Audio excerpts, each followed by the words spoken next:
Ito ang Intercontinental Broadcasting Corporation. Sa bagong Pilipinas.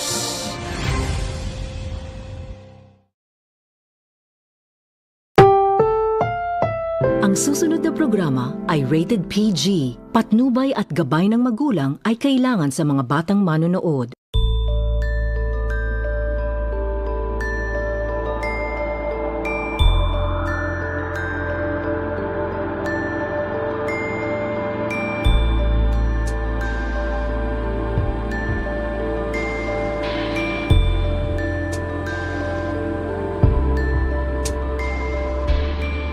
Mindanao Network, right here, right now, as promised.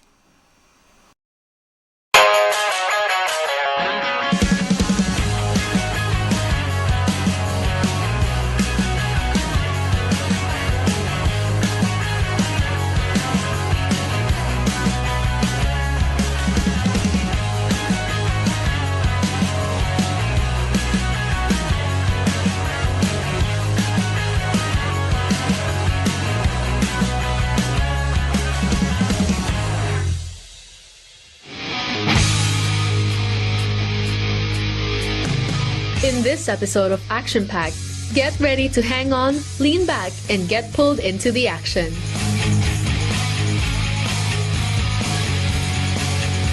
Today we're hitting the waters for an adrenaline-packed ride. We're here at Deca Wake Park, Davao to try out wakeboarding. Wakeboarding is a water sport that evolved from a mix of surfing, snowboarding, and water skiing. It all began in the 1980s with surfing, where riders were towed behind boats on surfboard-like boards using a rope and handle. In 1985, San Diego surfer Tony Finn took it to the next level by creating the Surfer, a hybrid of a water ski and surfboard. As the sport gained popularity, the name changed to skiboarding before eventually becoming wakeboarding. From its humble beginnings, wakeboarding has grown into a high-energy sport filled with jumps, tricks, and adrenaline-pumping action. And here in Mindanao, wakeboarding has built a passionate community of riders pushing the sport to new heights. A few years back, my cousin who lives in France came to visit and try out wakeboarding here because he wakeboards in Paris. And he saw the condition of the park and he wanted so much to contribute to making it better for all the riders here as well as for other people who might want to try wakeboarding, because wakeboarding is not really a popular sport among the Davaoeños. A lot of the Davaoeños have this perception that wakeboarding is dangerous, so we wanted to change that. And we also wanted to invite a lot more people to try out the sport and make the community grow. So that was the vision. So when I tried wakeboarding in 2013, the queue was longer than when it was in 2023. So I think that there hasn't been an influx. I haven't noticed an influx in newbies or people who wanted to try wakeboarding for the first time. So I think that it's not a straight line. If you ask me, it was popular a few years back and then it died down a few years back as well, and then it came back.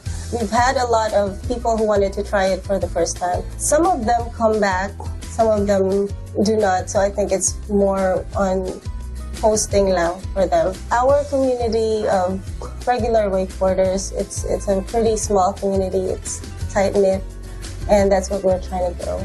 Deca Wake Park, Davao is the only wake park in Mindanao, so it has provided a training ground for a lot of wakeboarders who want to try the sport. We also have one in Siargao, but it's not a 5-point cable system. So I think that this wake park provides a good training ground, a better training ground because of the big lake and the modules or obstacles that we have. And wakeboarders are able to train if they want to join national competitions or if they want to wakeboard regularly. So at least they have a local park they can go to. For beginners, we have the orientation. We have to ensure their safety. We also have the safety gear available at no cost for the riders. And all of the wakeboarders or the riders who try it out, they are provided coaching from the start of their journey to the end. Before you hit the water, gear up with the right outfit and safety essentials. Wear something you don't mind getting wet. A swimwear or quick dry clothes work best. Put on a helmet to protect your head, then strap on the life vest as it keeps you afloat during wipeouts or missed starts. And don't forget your board. Beginners usually start with a knee board and then switch to a wakeboard with bindings for better control and tricks. If you don't have your own gear, no worries, as everything you need is available for rent at Deca Wake Park, Davao.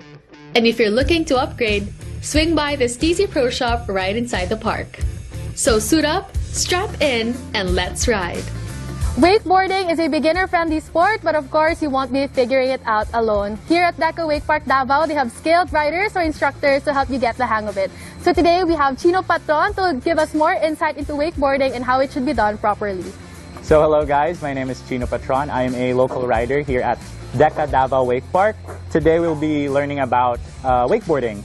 So we have 3 boards in front of me.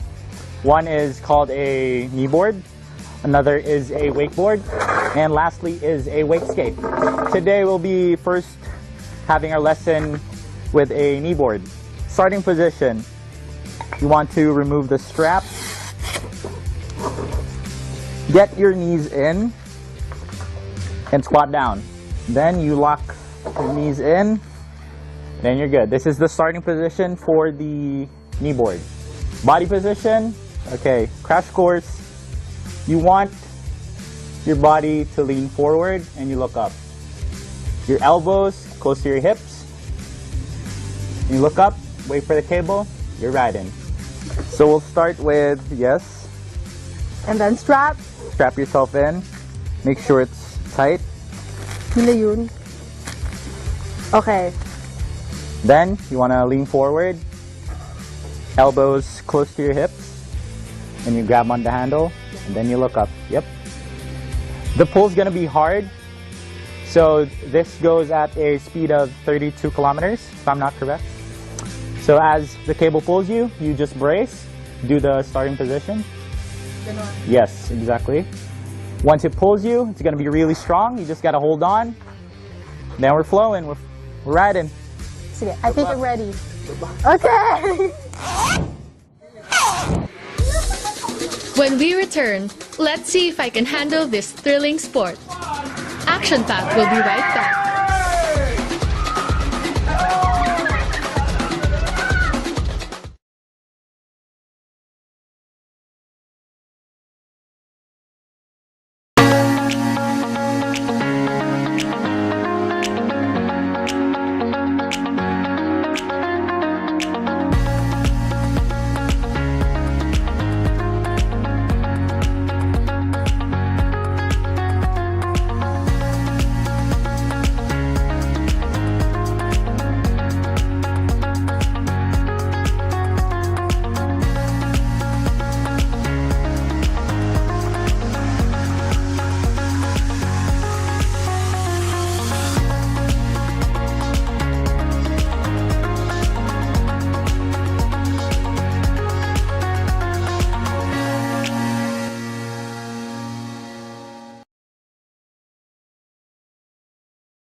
From the basics to the gear, I've got the rundown. Now let's find out if I'm ready to take on the challenge. Mandali na, kuya! Kuya, ayaw ka! Smile ka ba? Wait lang! Kuya! Ready? Have fun!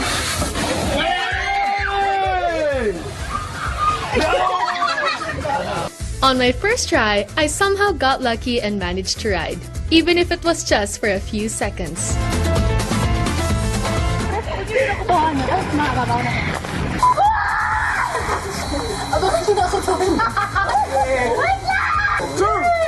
Goodbye!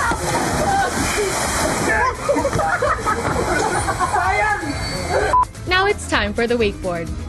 This one was definitely tough as you have to stay low while the cable pulls you. And since I'm relatively tall, it was honestly harder for me to keep low and stay steady. My arms and legs were burning and I kept falling off. But it's all part of the fun.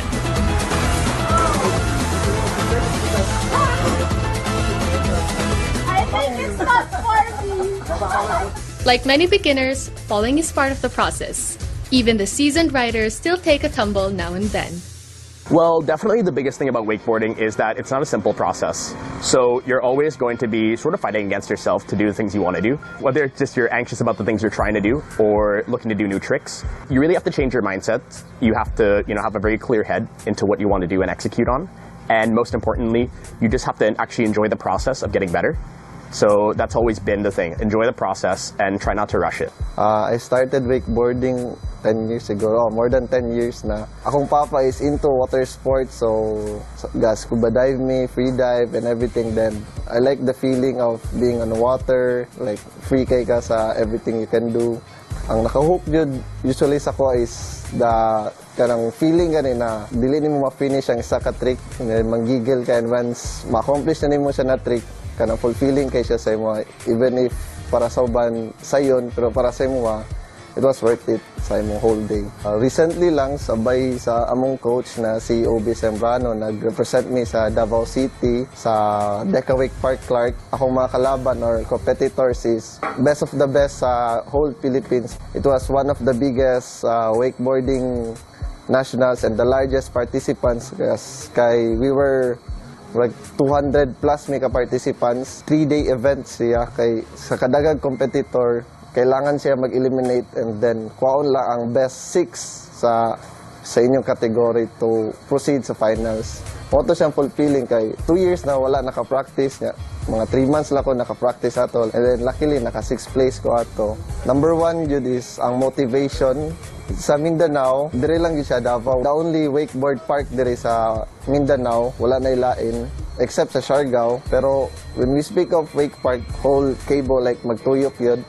So what sets us apart, kami taga Davao, usually some of us, wala may mga coach like magtanaw lang mi sa YouTube, kuha lang may knowledge from our sa nauna someone na nag-wakeboard and then i-adapt namo. Usually kami good is self-taught lang gud mi, wala may mga kaysa uban places na may mga international riders, mag-invite sila dito. And then ang isa is among community padere is growing pa siya, di pa kay siya as in big good kaayo. Other athletes definitely in this category can relate when I say that we don't have as much resources all the time as these bigger schools who are in Luzon or even some of the schools in Visayas. And so what has really set us apart is really the grit side of things. Because people look at Dabueños in competition and there's an initial assumption of something, a negative connotation, let's be honest. And so the main thing to understand is that typically fuels athletes like ourselves because we take it in a stride, we take it as a, hey, found out the hard way. And so we show them just exactly what we're capable of. Even if we don't have the best equipment, we don't have the best gear, what we do have is that we have the work ethic to make it happen. We've got a huge variety of sports, and wakeboarding is definitely not recognized very well. So we're trying right now, just between marketing, just between everything else, to get the name out there.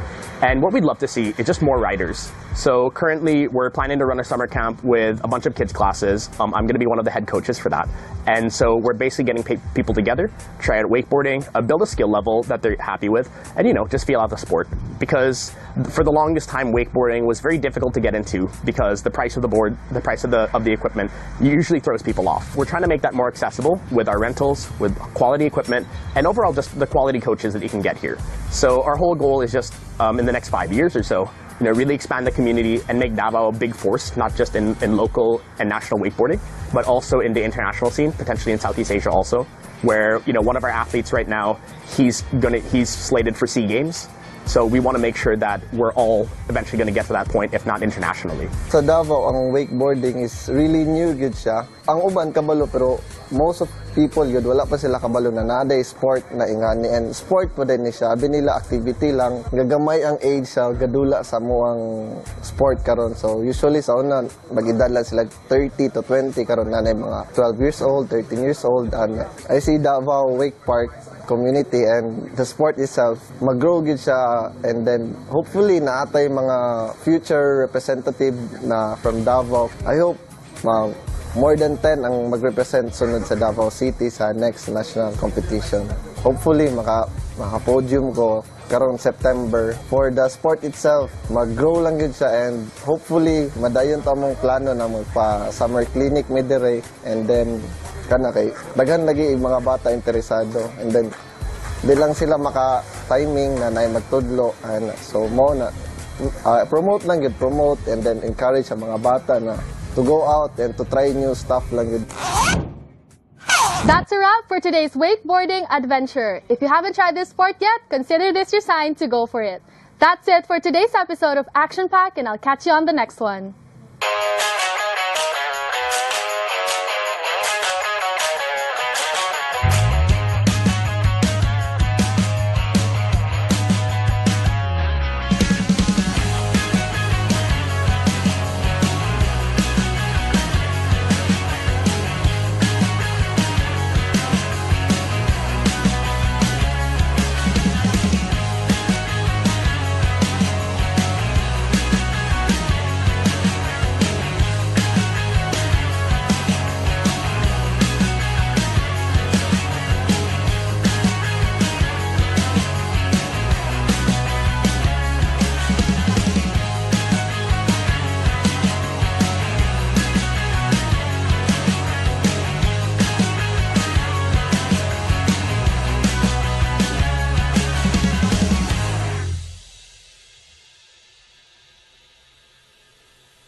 Discover the vibrant pulse of Mindanao's creative scene on Alampat. From visual arts to fashion, film, architecture, and beyond. Get inspired by their visionary masterpieces that blend tradition with modernity. Don't miss Alampat, where Mindanao's art comes to life, only on Mindanao Network.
Mindanao Network, right here, right now, as promised.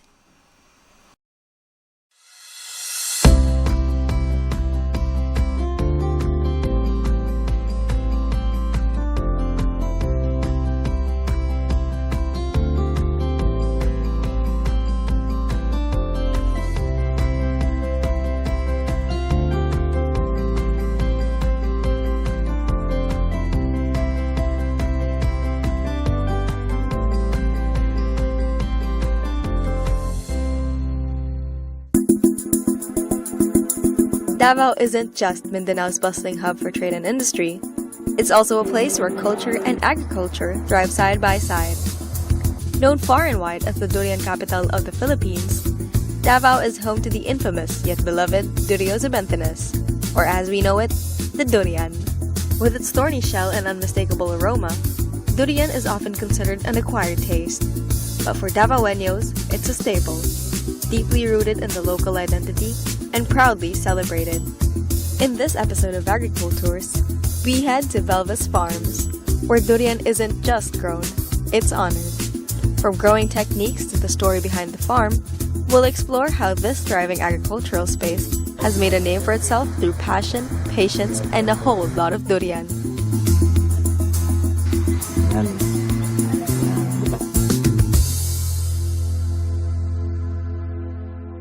So, I'm Emmanuel Belvis. I manage the farm, I do the planning, and yung wife ko naman ay... Hi, I'm Mary Grace Belvis, or you can call me Eyet. So, ako yung wife ni Nel, and then siya yung in charge sa farm. Ako naman yung taga-benta o marketing arm ng kanyang produce sa farm. And at the same time, kami rin yung nagba-value add para sa produce ng Belvis Farm. Kaya nagtayo kami ng company na Rosarios Delicacies. So sa Belvis Farm siya boss. Sa Rosarios Delicacies, ako naman yung boss. Pero sa lahat-lahat, siya ang boss.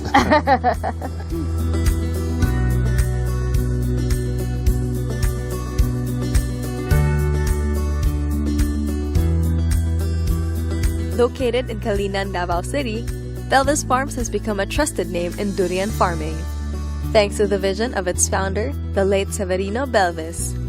This legacy is now carried on by his son Emmanuel and his daughter-in-law Mary Grace. So Belvis Farms was started by my father, Severino Belvis. He was first landless farmer, so actually nag-start talaga yun nung bata siya dahil he was born as a farmer, so his father, his family was into farming. So actually they moved from Negros to Mindanao, you know, it was during the time na napanganak siya, it was the war kasi. So they moved here and they seek opportunities. So at that time when he was here, wala silang lupa, wala silang ano. When he started working, he had a chance, since wala siyang farm, he had a chance to rent some farms. But he started on that renting, and after he saved enough to buy a farm.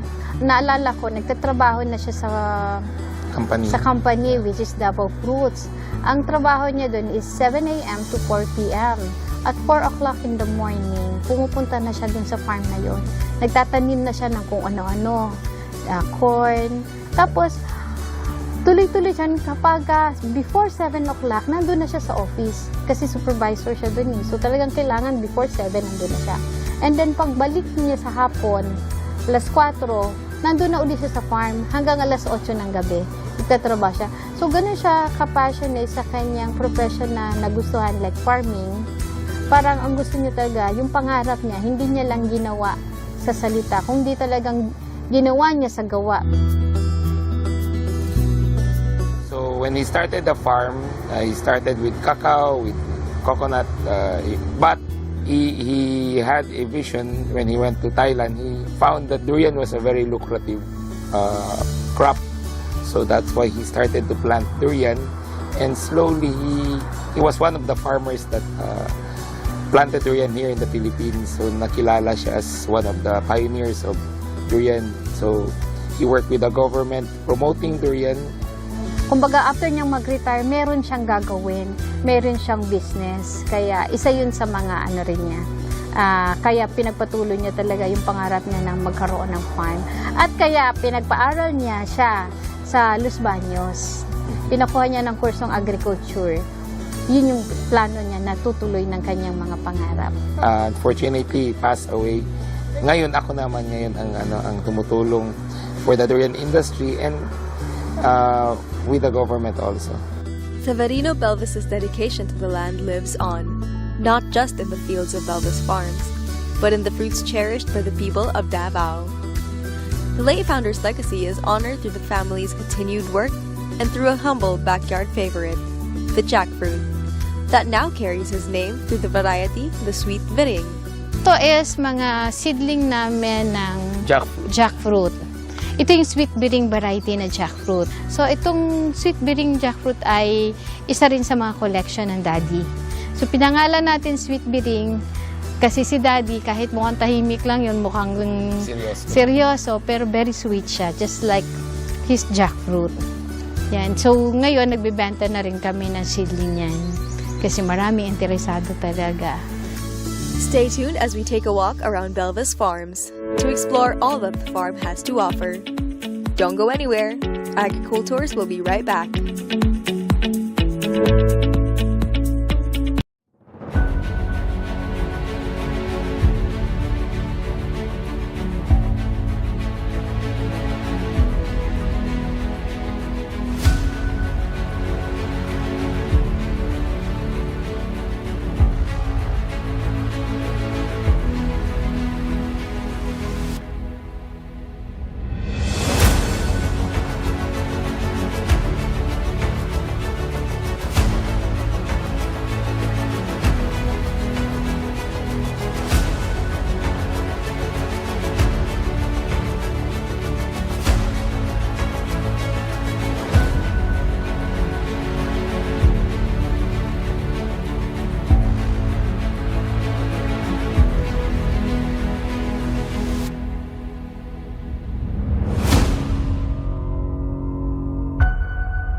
Previously, we met Nell and Ayeth, the owners of Belvis Farms. And through them, we also met the founder, Severino Belvis. Yung father ko si Severino, si Bering. Now, let's explore the farm that honors the land, the fruits it provides, and the passion behind the hands that cultivate it.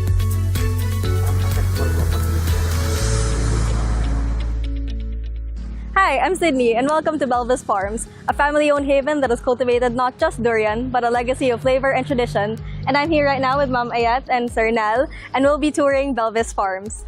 Sunlight penetration. While most guests visit the farm to enjoy the lush fruits and delicious food products, I am more curious about seeing the fruits before they reach the table. Fortunately today, we'll get a closer look at the farm with Nell and Ayeth guiding us. Wow, thank you Sydney sa pagbisita sa farm and welcome.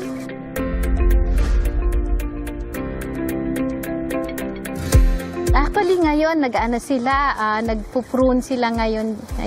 Iyan sa mga activity dito sa farm. What's pruning? Daddy, bakit ba nila They're doing ginagawa? the pruning dahil malapit na kasi yung flowering season natin. So we're clearing out yung mga vegetation para maganda yung sunlight penetration so that the tree will be encouraged to flower a lot. Dito naman sa other side, ito yung mga rootstocks natin. So makikita natin yung mga ibang empleyado, nagtatanggal sila ng mga laterals.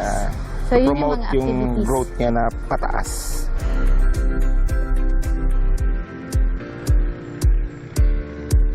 So dito pala makikita natin ito si Daddy Severino Belvis. So nilagay namin dito yung story ng farm. This is where he planted yung mga seeds niya na nakuha niya na durian. So I think this farm is around 1.6 hectares and we have around more than 20 varieties in this farm. In the year 2000, Severino Belvis registered 3 durian varieties: Duyaya, Nanam, and Sulit. Duyaya, originally known as Belvis 901, is derived from the words durian and biyaya, meaning blessing, reflecting the family's bounty. Nanam comes from the Ilonggo word namit, meaning delicious, honoring the family's roots. Sulit is named after Severino's wife Rosario, and it also means worthy or valuable, describing the variety's round shape, thin skin, and rich fruit inside. Ito, part pa rin ito ng nursery kung saan may mga rootstock. So ipakita ko sa iyo kung paano nagsimula magkaroon ng pure durian. Ito, dito tayo. What do you mean po by pure durian? Yung ibig sabihin pure durian is True to type. True to type. Kasi itong mga seedling na ito tinatawag na rootstock. Pag ito tinanim mo ng diretsyo, ang malaki ang possibility na iba-iba yung bunga niyan. Dahil from seed, ano yan, parang wild card, hindi mo alam anong klase ang lalabas. From seed, hindi siya yung tinatawag na true to type, so it's not the same as the mother. So what we do, para the same sa mother, like if we get scion, this one,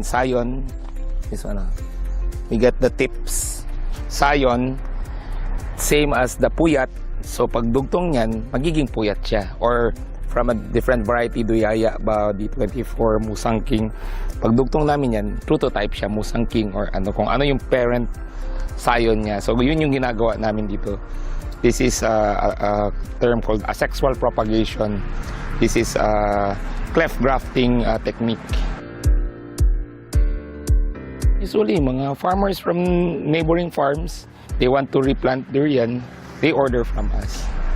So yun yung ginagawa namin para pag nagtanim si farmer, kung ano yung order niya, puyat ba or duyaya, yun yung totoong lalabas. Pag graft nila after 21 days, pwede na siyang i-separate, na buhay na siya. Then we'll wait for another 3 months para pwede na siyang itanim sa field. So dito naman, ito yung mga halos buhay na. Pero ilang days pa yan bago matanggal. Tatanggalin pa yung mga plastic. Dito naman, ito yung mga buhay na talaga. Nagdugsong na siya. Ito. Okay. Nilalagyan lang namin ng tali for identification. Okay. Like ito, ready for planting na. Ito malalaki na. So this is from grafting, around 6 to 8 months na to. From the date of grafting. Okay. So we put support sticks para yung growth niya diretso talaga. Okay. Tapos punta tayo doon sa mga malalaking puno na, yung mga namumunga na. Sige po. Yan. So, di ba nanggaling tayo doon kanina sa nursery. So, eto naman yung mga bagong tanim namin dito. This is a 1-year-old musangking. Musangking, we're starting to do upgrading sa farm namin. So we have some musangkings and some blackthorn. Mga puyat na So we just plant kung ano yung sayang kasi kung puputulin namin yung old trees, we will be back to zero. But we also did some top working here in the farm. Kalimitan kasi dito sa farm is mga old trees na talaga. So kung yan yung nakita naming mga bakante pa lang din na tinataniman na namin ngayon ng ibang variety ng durian. So, since this area kasi is for collection at kuhanan ng sayon, so, tinatanim namin dito rin yung ibang bagong variety ng durian. Tapos, sa ibang farm namin, doon talaga yung commercial production. Before the pandemic, Belvis Farms hosted their durian tasting experience in Bangkerohan, where they operated a wholesale retail outlet. While they offered durian, they were limited to only more popular varieties such as puyat. However, after relocating the durian tasting experience to the farm, they discovered that guests prefer the new setting. This change allowed them to introduce and educate visitors about other durian varieties as well. Kasi 'di ba, minsan minsan bumili tayo sa ibang tindahan, pag sinabing puyat, kahit hindi puyat, naibibigay. But dun sa store namin, it's not only puyat yung binibigay, pati iba-iba pang variety. And then, na-educate sila na ito yung variety, like Kimbangan, D24, tapos every day is fresh durian, kasi every day yung harvest, it's not the harvest, the tree-ripe durian. So, everyday dala namin doon din sa hapon or sa gabi, balik uli, everyday balik. So, lahat bago. I think isa yun sa kung bakit iba ang durian natin. Iba ang durian na binibenta because mostly binibenta namin or siniserve na durian are tree-ripe durian. That explain mo kaya kung ano yung tree-ripe durian at saka mature harvest. Two types of eating kasi yung durian. The tree ripe, yung ibig sabihin hulog sa puno, hinog sa puno, at yung cut, yung harvesting. Actually, the cut is similar eating tradition of the Thai people. They would like cut. So usually it has a longer shelf life. More milder siya, yung offensive smells, hindi ganun kaano. But if you eat the durian tree ripe, doon na-develop talaga yung flavor niya, yung aroma, yung signature offensive smell. Sa ibang tao offensive, pero sa atin, as durian lovers, yun yung hinahanap talaga namin. So it's more natural if you eat it tree ripe na hulog talaga. So it has a more stronger and more complete tasting experience when you eat tree ripe. So it depends on the person.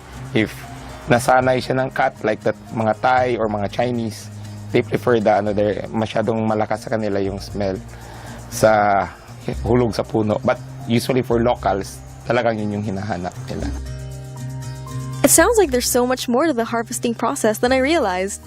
Who knew that it could even change the taste of durian? Now this has me curious. I wonder what the actual durian harvest is like. After all, I think I speak for everyone when I say that the sharp spikes on the durian can be a little intimidating. Ang mga tao hindi kasi pwedeng tumambay at kumain ng durian sa ilalim ng durian kasi delikado. Kasi baka mahulugan. Sige lang, di ba season mo? Ito mahulugan doon. Dala lang hard hat, sir. Hard hat lang. Hard hat lang yun? Oh, they know my hard hat? Oh, hard hat. Okay, now I'm really intrigued. How do the farm workers safely harvest such a spiky fruit? I guess there's only one way to find out.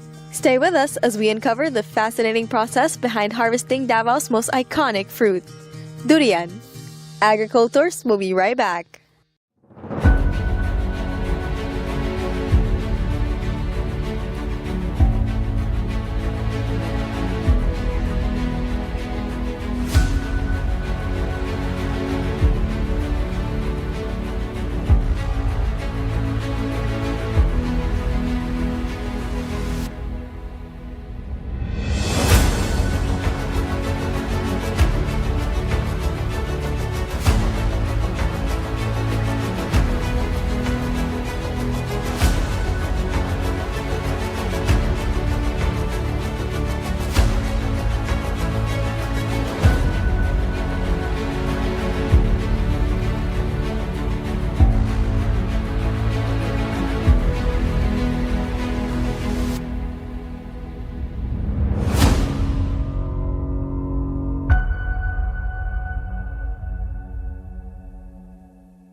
Welcome back to Agricultures. Now that we've learned a bit more about durian, it's time to see the action up close. Let's head out to the fields and watch how the king of fruits is carefully harvested, straight from the tree all the way to the table.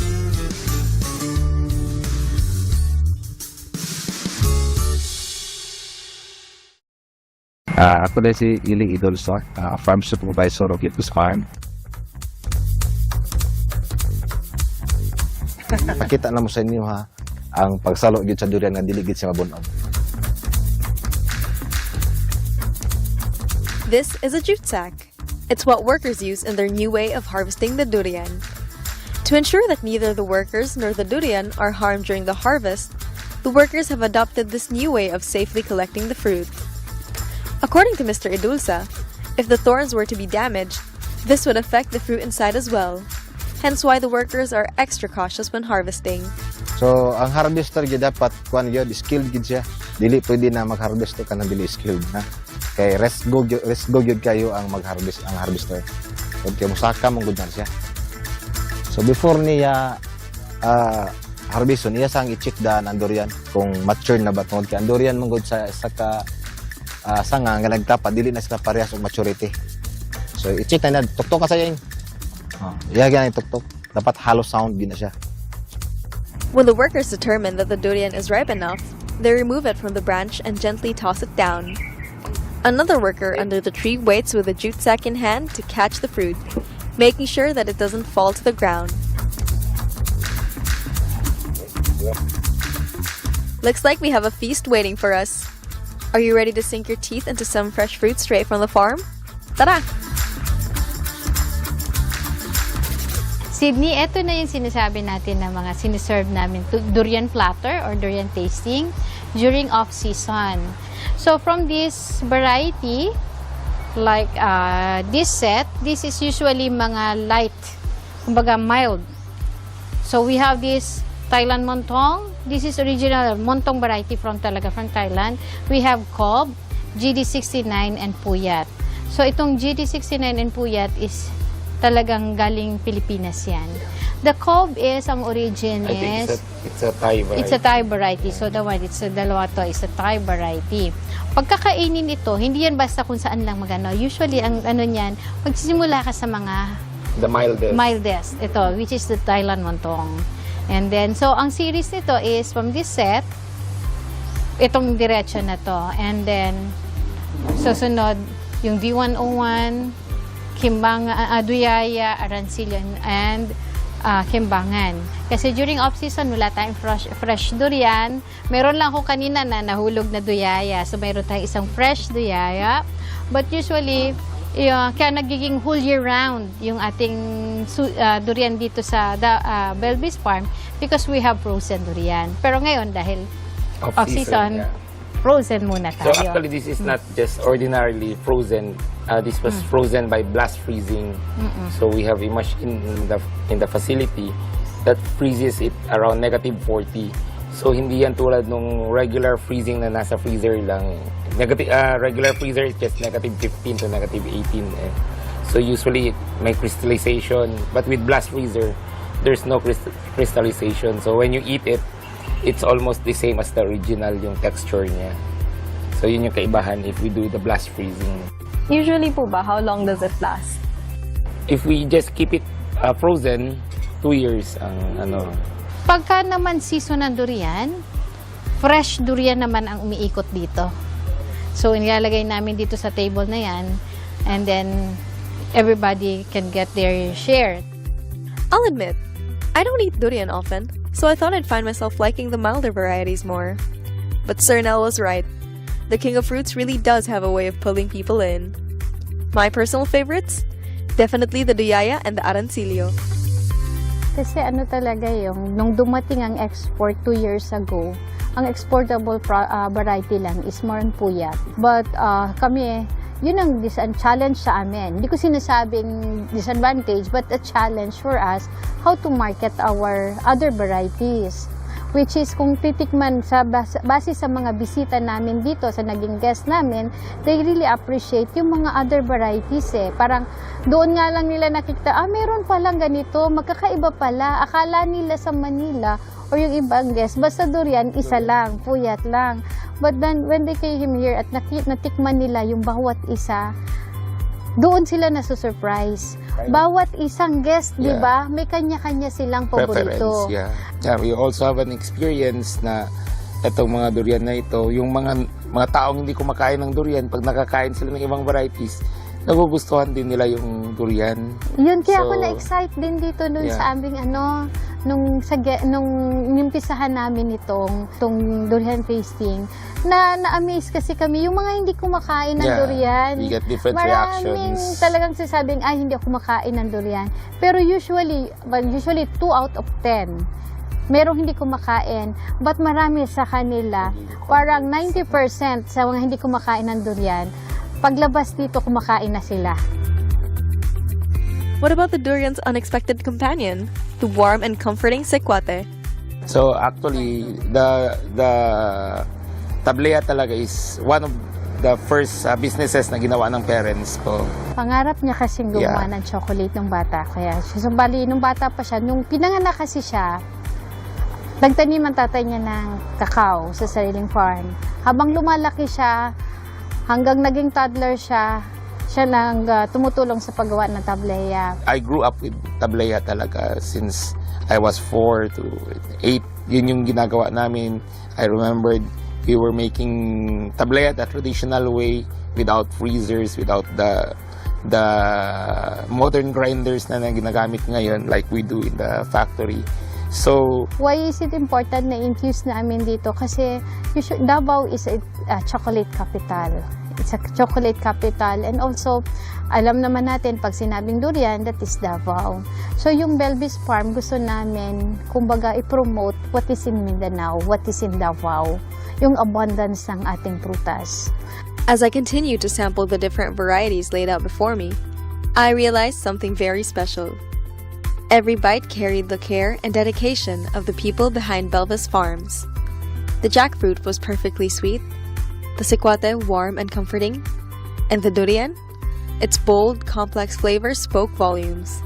You could taste the heart, the heritage, and the passion that drives the Belvis family to proudly share the fruits of their land. So yung Belvis Farm, gusto namin, kumbaga, i-promote what is in Mindanao, what is in Davao, yung abundance ng ating prutas. Kasi marami tayong prutas sa Mindanao, and tayo lang nakaka-appreciate if we open all our farms. Kumbaga, ma-inspire din natin yung ibang farms, kahit hindi durian farm, yung ibang farm, ma-inspire din natin to open their farms sa mga bisita para ma-experience sila ang buhay ng tinatawag ng mas masaya at abundant. Gusto namin yung ma-experience ng mga bisita natin dito yung a total durian experience. Yung buhay ng isang simpleng buhay pero masaya. And at the same time, gusto namin makita ng buong mundo, ng buong Pilipinas, na dito sa Mindanao, dito sa atin sa Davao, abundant tayo. Puno tayo ng biyaya. Parang na-blessed ang Mindanao to be one of the food basket dito sa Pilipinas. Ang dami nating na dapat ipagmalaki dito sa atin sa Davao eh. Sa prutas pa lang, sagana na. So yun, ang gusto namin na kung kada bisita may darating dito, pagbalik nila sa kanilang lugar, gusto namin marinig sa kanila na hindi sila nagsisi na bisita nila ang Davao, at gusto namin sana marinig sana na babalik kami. Yeah, I invite everyone to try and taste durian. Especially yung mga hindi kumakain ng durian, dahil marami talaga kaming converts dito when they taste durian na freshly harvested or freshly picked sa farm. Iba talaga when you say, yung iba kasi talaga parang sabi nila na durian, ang sagwa, ang baho. But when they come here and really taste the fresh durian, it will really change your mind, and you too will become a certified durian addict if yun yung ano. Durian is a really unique fruit compared to other fruits. And it's a really great experience if you can really try the true taste of true durian na fresh talaga. At saka, Dad, hindi lang sarap ng durian. Kung hindi, grabe pa rin, siksik ang mga health benefits natin sa durian. It makaboost yan ng immune system. And at the same time, yun yung like chocolate. Di ba ang chocolate ay, di ba pag kumain ka, you feel happy. Yeah. It boosts serotonin. Serotonin, So, ganun din si durian. So, kaya kung gusto nyo maging masaya, maging happy, dito lang sa Belvis Farm, may sikwate na, may durian pa. At Belvis Farms, durian is more than just a fruit. It's a symbol of passion, hard work, and a family's love for farming. The Belvis legacy reminds us that agriculture is not just a livelihood, but a way of life. This has been Agricultours, celebrating the hands that grow the food we love. Until next time!